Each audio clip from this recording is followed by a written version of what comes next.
Hello, everybody, and welcome to our first webinar. I'm your teacher, Mr. Kowgier. And we can start with that, actually. Webinar number 1. How do you spell my name? That's always where I start with all of my classes. Does not sound like it spells. So, Slavic last name, so it's actually even harder to say than it is to spell because the W sounds like a V. Luckily, this course is online, so you won't have a lot of opportunities to for me to hear you say it or to mangle it. So, not that I would care. Um, yeah, my background's Polish. W sounds like a V. You've already learned something in this course, or perhaps you already knew that. What are we talking about for today's webinar? As you can see right there, first thing we're talking about is introducing the class. So we're going to look at the course outline and talk about the first learning block that you've already started um, and what to expect for that. The second thing we're going to talk about the course there. The second thing we're going to talk about is the class. Obviously, those are a bit interchangeable, as you can see there, but by the class there, I mean I'm talking about each other, all of us, the people behind the class, so a community. Because I find that's the biggest, I don't even need that colon there, the class community, that sounds nicer. The biggest challenge of an online course, I find, is connecting. Because it's so easy for us to be separate in our own little boxes working away on the course, but it's those moments where we can come together and connect that really add depth to the learning and depth to the experience and make it more enjoyable for both you and me. So this is an example of us trying to do that because, again, there's a reason we're all doing this together. Lastly, we're going to have our first little lesson. I know that one doesn't start with a C, but I can at least make it start with a V. And that lesson will be on iteration so we can get going in the course.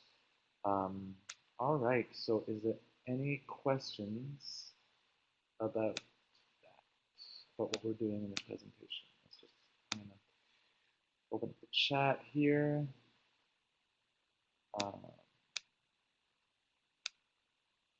No questions. Hi, thank you. Oh, I forgot to say thank you for joining us. Something I should have done right off the bat. I appreciate the effort of you being here. Obviously, not everybody's able to be here, so they hopefully will send me a message and we can chat as to why that was, and maybe I can adjust these in the future so more people can join. But we do have a decent turnout, so thank you and thanks for joining the chat. Let's see. Yeah, no worries indeed. Let's go on to our first segment, which is where we're learning a bit about the course. So I'm going to pull up the course outline for that. Let me just see if I can figure out how to dock this into small.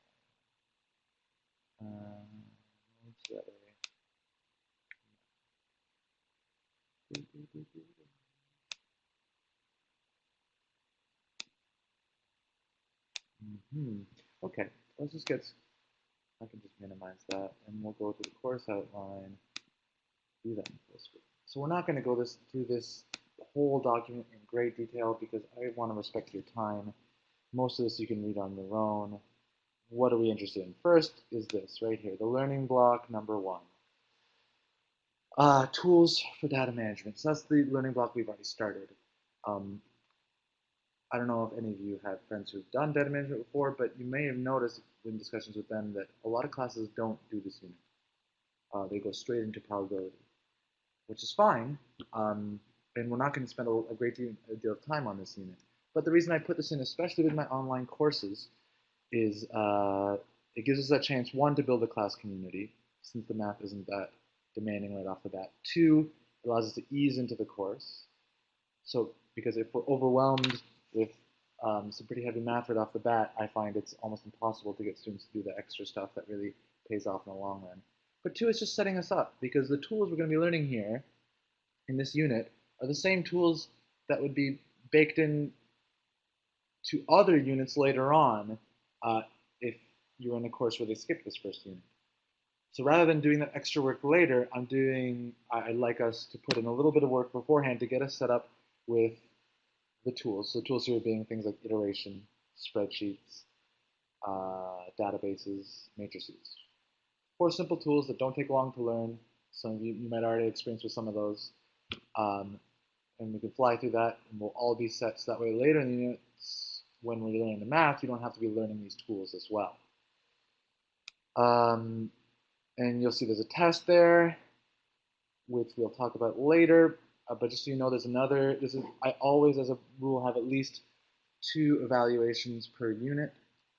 So that way I'm not just relying on a test each unit or quizzes and tests.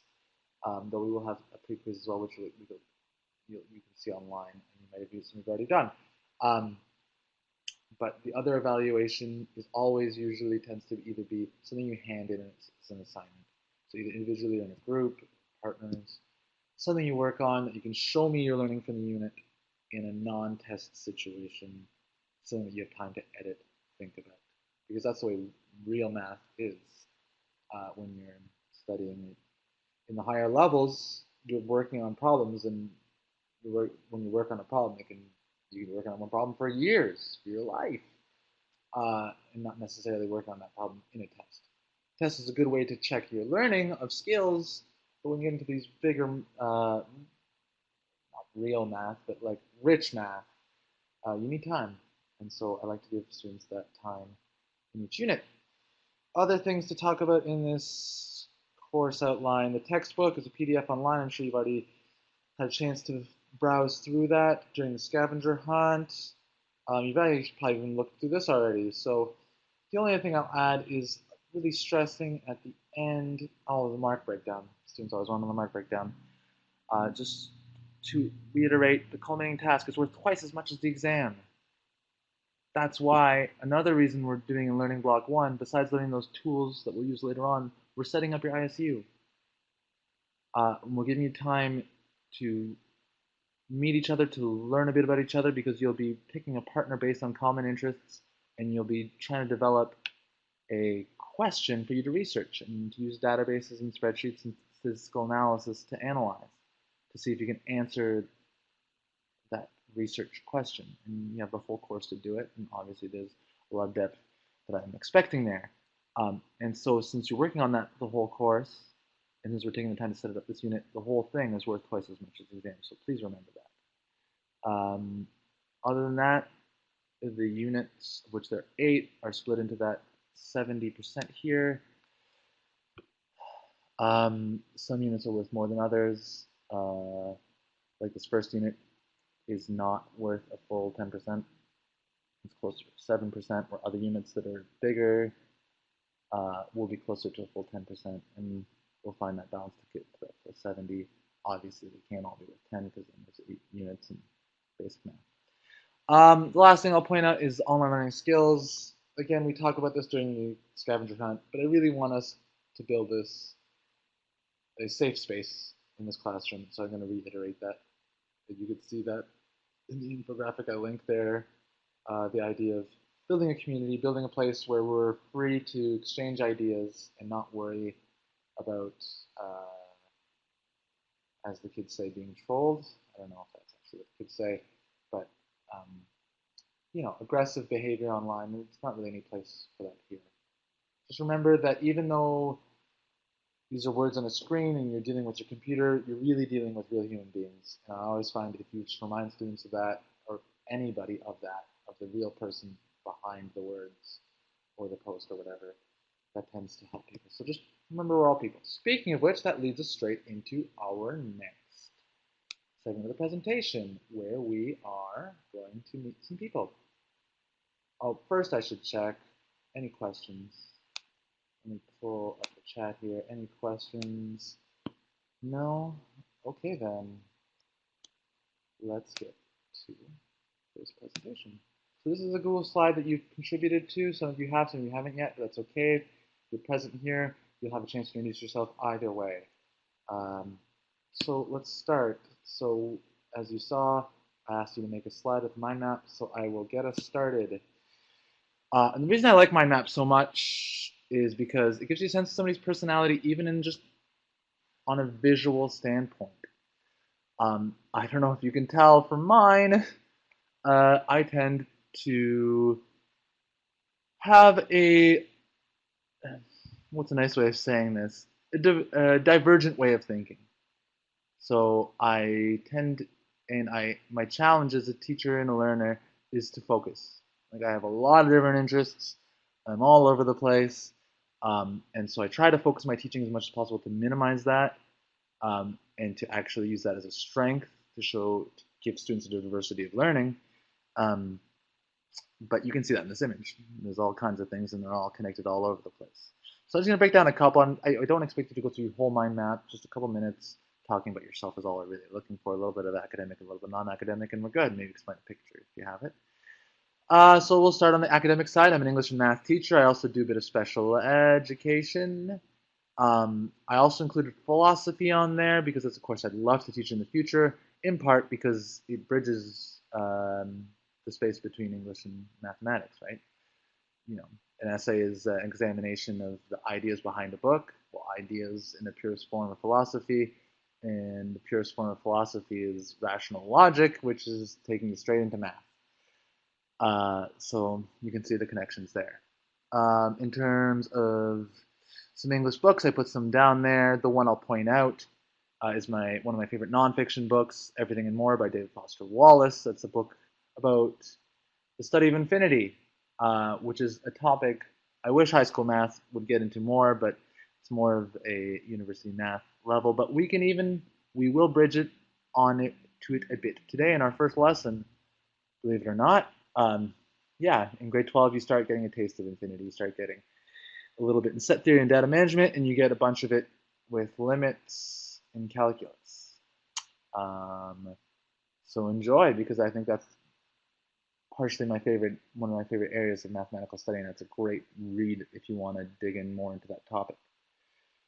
In terms of math, one thing I put in there that I love are data visualizations.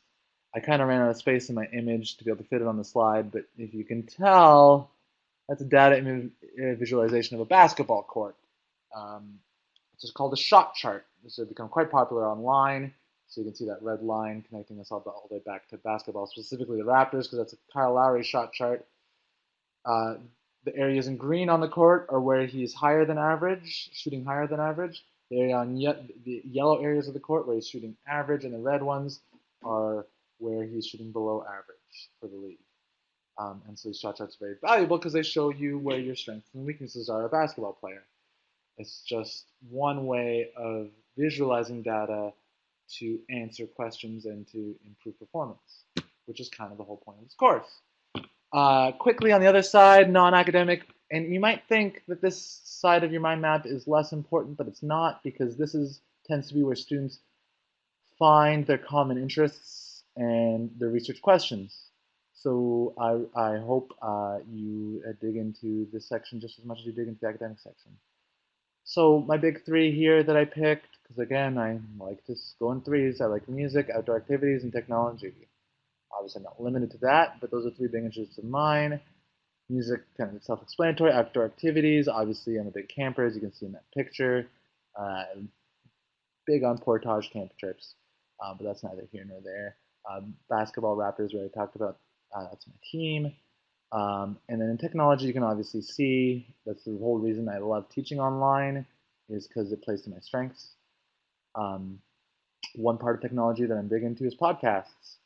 And I unfortunately did not include a math podcast here, of all things. But I will put some data management podcasts up in our course links. Even maybe in the description for this webinar, I can throw some in there. But going back to philosophy, which, I didn't put that connection. The Partially Examined Life, that podcast right here, it should have a connection to philosophy, because that's a great philosophy podcast if you're looking to learn more about that, which is something I do when I'm mowing the grass. I'm learning about Aristotle or Spinoza or other interesting philosophies. So that gives you a taste of me. Oh, the other sport I'd add is ultimate. I am big into ultimate frisbee. I'm big into growing the sport. I coach the sport. I've taught it around the province. So if you're ever in Niagara, you can play in the league that I help run. All right, any questions about my slide? No, all right. So without further ado, we're gonna get to the next slide. I believe it is, yeah, Eugene. So I'm just gonna go to the chat here. And let's see if Eugene is going to join us. And I'm just going to turn on his audio. So just take 1 second here.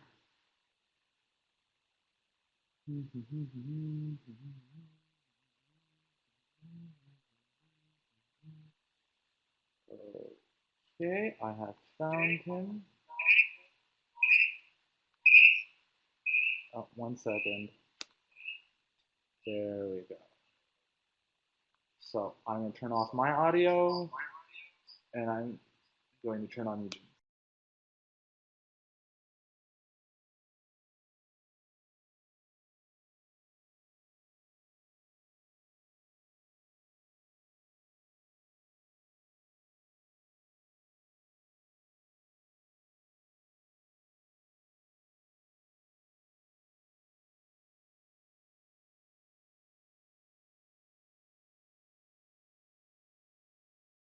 Connect the microphone. Hello, can you hear me now? Hello, can you hear me now?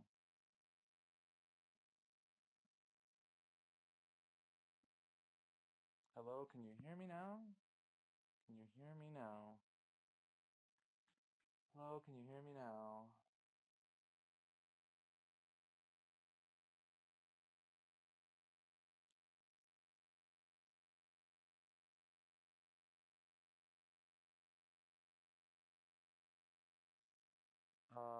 Okay, I hope you can hear me. My name is Eugene. I'm here just to talk about a few of the things about me. Okay. Academically, my two favorite courses are gym and computers. So the data management obviously has a clear connection to computers. My favorite computer game is Half-Life. But I'm also into the programming. Also the hardware. I've built a computer before.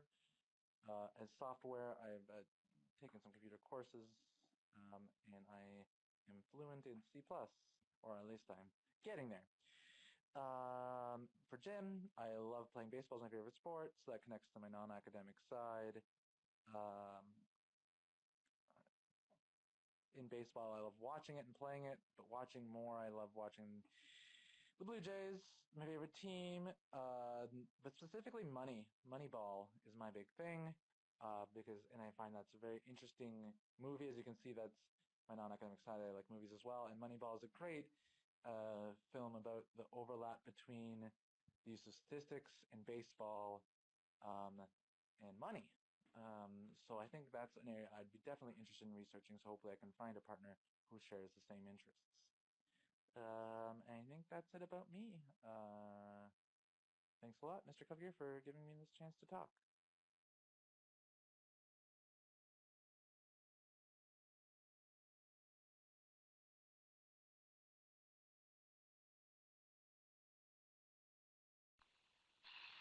Okay, thanks a lot, Eugene.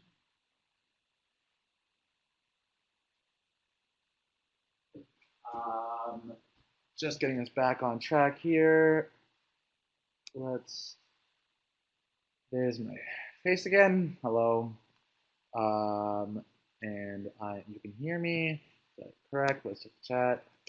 Yes, you can. All right. So that's all for the class introductions. I hope you all learned a little bit about each other, and I hope you can hear Eugene. If not, you can see a slide, and you can chat in class form. So the last thing we are going to work on is the first lesson. First lesson, we're going to talk about iterations. Um,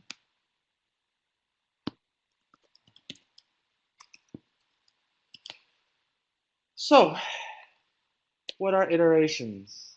And why are they important? So the definition is simple, and this is all going to be in further detail in the class. So this is more just going to be bullet points about this topic. So iteration is just a process with repeating steps. So the iterative process is just a number of steps that you repeat again and again. So for example, the things you do every day that are in your process, because you do them every day. You repeat those. I take the same 3 pills every morning that my doctor tells me to take. And I repeat that step every day, followed by a little bit of orange juice to help the pill's absorption. Little TMI there, Mr. Kowgier. But that's an iterative process. This is an example of that. You see the iterative process all the time in nature. For example, the branches of a tree.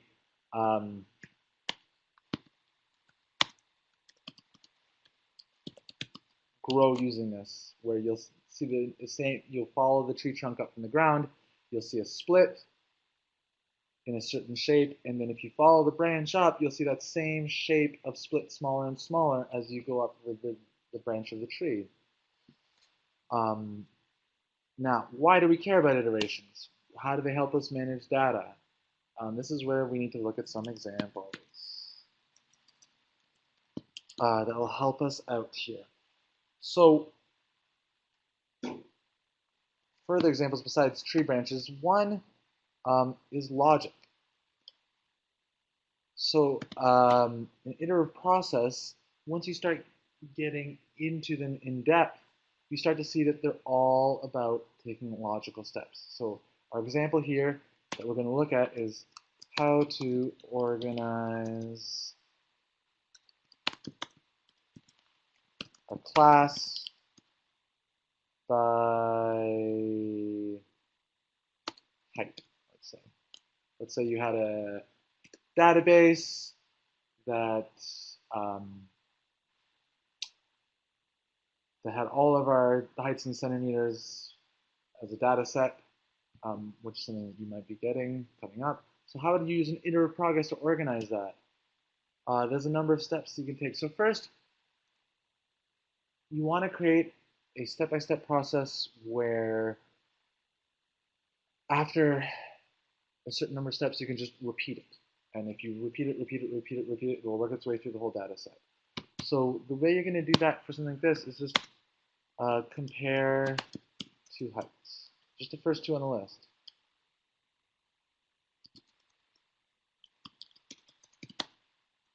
That's your first step. And then now, based on the comparison, one will be bigger and one will be smaller. So what are you going to do with the one bigger and smaller? So going back to the question, let's make it specific, smallest to largest. So smaller height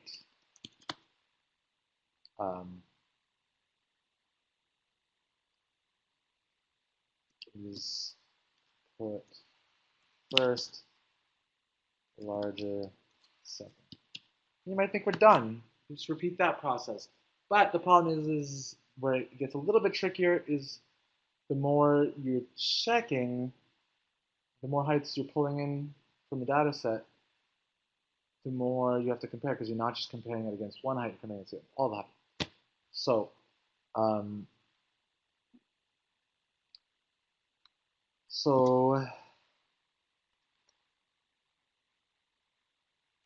compare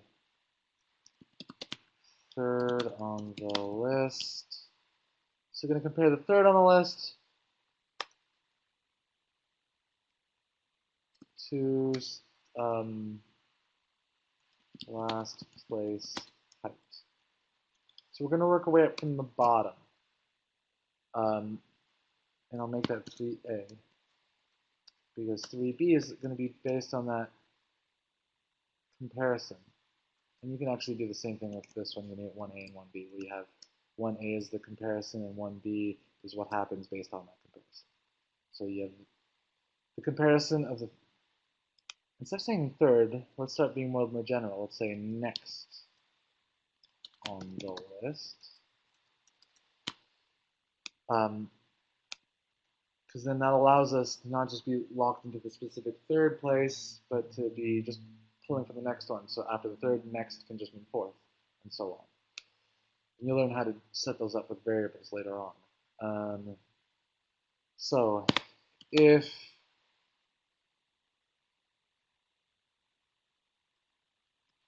bigger,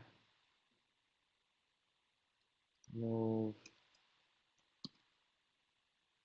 oh, bigger, because you want it's smallest to largest. So if it's bigger than the last place height, make it the new last place. See if smaller, move on to step 4.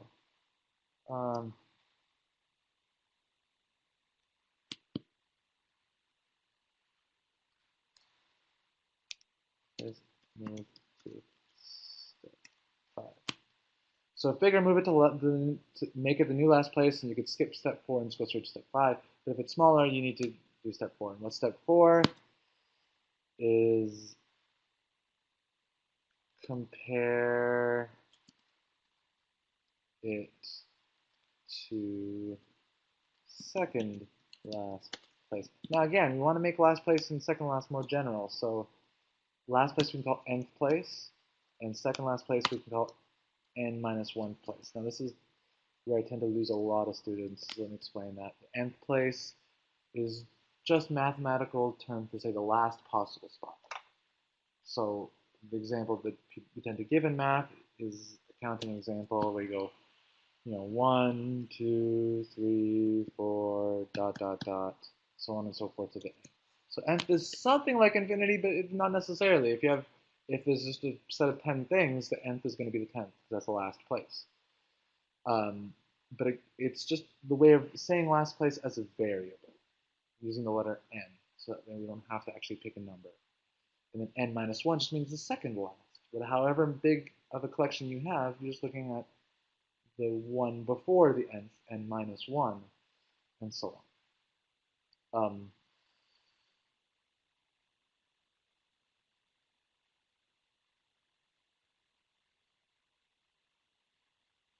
So now the steps are going to be very similar. I can even copy B and C here and use it here.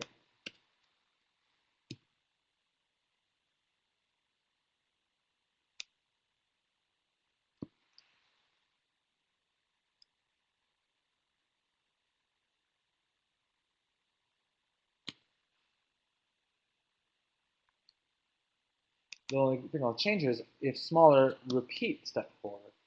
I always want to add that email spot for repeat. Repeat step 4 because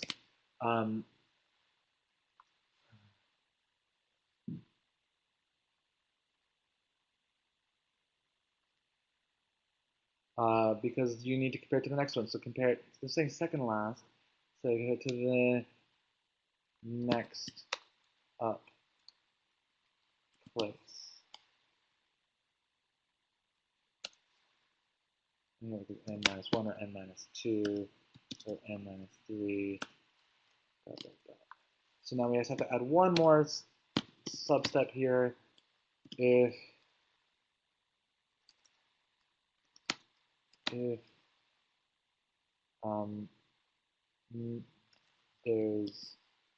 no next up spot, make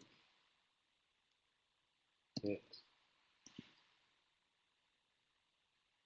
first place. So if there's no next spot, that means you've gone through the whole list, and so therefore that person is the smallest from all the data we checked. So what's step 5? And then I think we're all done our steps.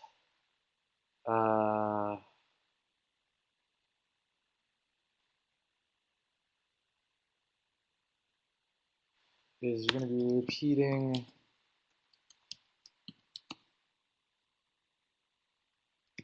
until list is 2. So repeat step 4 until list, or until all heights compared. Okay, and that's an iterative process. It's got built-in repeats into it. And coming back to what I was saying before about logic, you have to be very logical about this. And this sort of thinking is something we're going to go into later when we're studying formal logic, but it's exactly the sort of thinking that leads to computer programming, where you're building iterative algorithms that repeat in this logical way. The only other iterative example I'm going to talk about here are coin flips, because they're very useful to us. One thing we'll be doing a lot in this course is flipping coins. So here's a coin. We're going to do some flips. And again, I'm going to get rid of this. Don't worry, the presentation will be saved, so you'll be able to read this. And this is going to be written down in the course anyways. So you can have a chance to read that in a much more detailed form online. So coin flips. It itself is an iterative process. Flip a coin, head or tail, you write down head or tail, flip the coin. But what we're less interested in is if that process than actually the results. And specifically, we want to look at all possible results. So I'm going to just show, rather than drawing it all out and taking up all of your time, I'm going to show the end result of all possible coin flips. Actually, let's just draw it out quickly. So, coin. You can have head or tail. So let's see what we get. And, oops, if you can't see, is tails. Now, to save you the pain of doing that over and over, we can continue this iterative tree diagram to show all possible results. I'm only going to do this for 2, and then we'll look at an example of,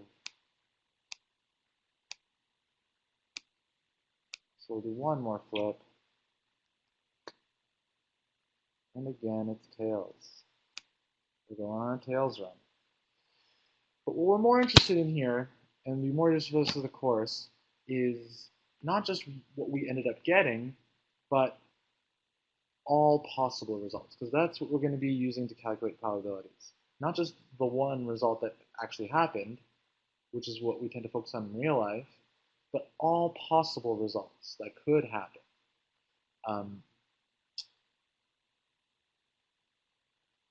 Because that is where our calculations will be formed from.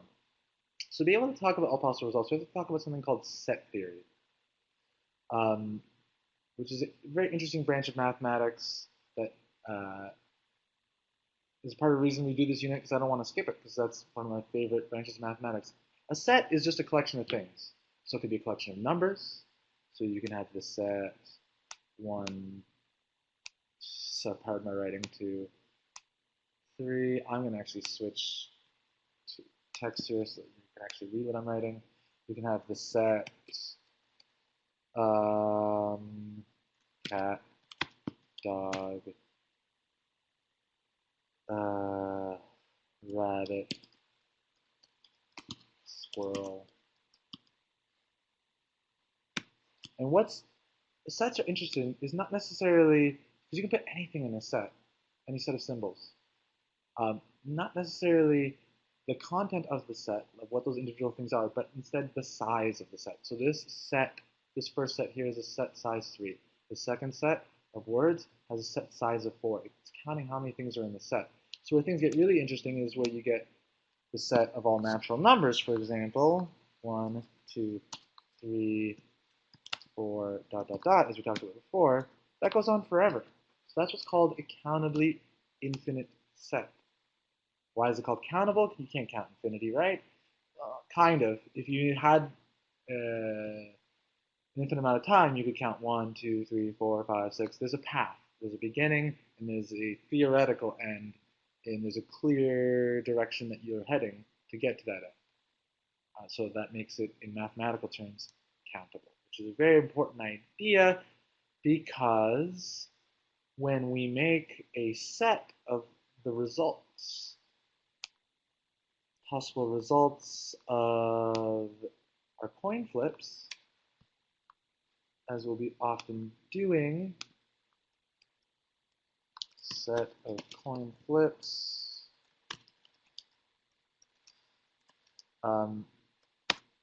this is a set notation, that's square bracket. We are going to be collecting possible results. So first possible result is getting heads and head. So HH is what we'll say. Next one is heads and tails. Next one is tails and heads. And last one is tails and tails, which just happens to be the one that we did end up getting. But in this, for this set, we're less interested in which one we end up getting, but for how many that we could possibly get. So now we have a set size of 4, which tells us that there's 4 possible results. This is called a discrete sample space. Again, this will all be defined in the course. But what does discrete sample space mean? Discrete sample space means that we have a countable sample. That whatever experiment we're running, if we're trying to collect all the possible results, which is sample space is just another word for all the possible results, that we can count them. And that's what discrete means. Discrete means the ability to count. So we can count our sample space. The other option, if it's uncountable space, is a continuous sample space. Why continuous? Well, it's much clearer if you look at an example of a continuous sample space. So let's say our experiment wasn't flipping coins. It was, pardon me for a second, we'll delete this. It was throwing a frisbee, going back to my interests. So here's me.